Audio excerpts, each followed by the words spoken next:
Broccoli কিন্তু বাজারে খুবই অ্যাভেলেবেল এখন।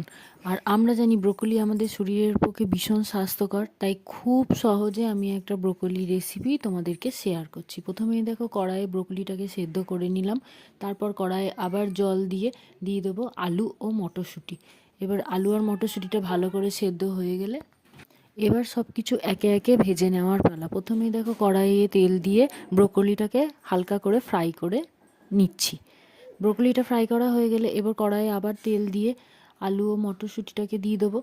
এরপর এতে দিয়ে দেবো নুন আর হলুদ দিয়ে খুব ভালো করে আলু আর মটরশুঁটিটাকে ভেজে নেব। যেহেতু তরকারিটা খুব একটা বেশি স্পাইসি হচ্ছে না, তাই এখানে আমি অল্প অল্প তেল দিয়েই সমস্ত কিছুগুলোকে ভেজে নিয়েছি। এরপর আবার কড়াইয়ে তেল দিয়ে কিছুটা ক্যাপসিকাম ভালো করে ভেজে নেব। আমার সমস্ত কিছু ভাজা হয়ে গেছে। এরপর সে মশলা কষানোর পালা।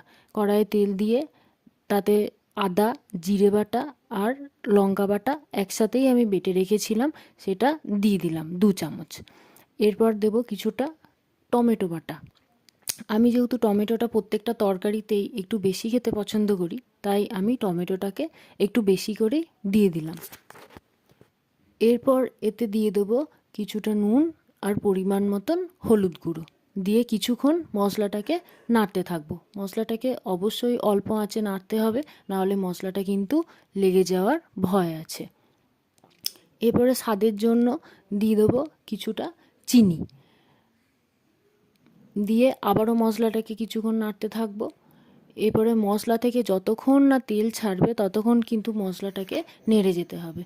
দেখো, মশলা থেকে খুব ভালো করে তেল ছেড়ে গেছে। এবার সবজিগুলোকে দিয়ে কিছুক্ষণ নাড়তে হবে, সবজির গায়ে যাতে ভালো করে মশলাটা লেগে যায়। দিয়ে কিছুক্ষণ নাড়াচাড়া করার পরে এরপর এতে দিয়ে দেবো সামান্য জল। যদি খুব এটা ঝোল ঝোল হবে না, এটা একটু গ্রেভির মতনই হবে, তাই অল্প জল দিয়ে ভালো করে নামিয়ে নেব।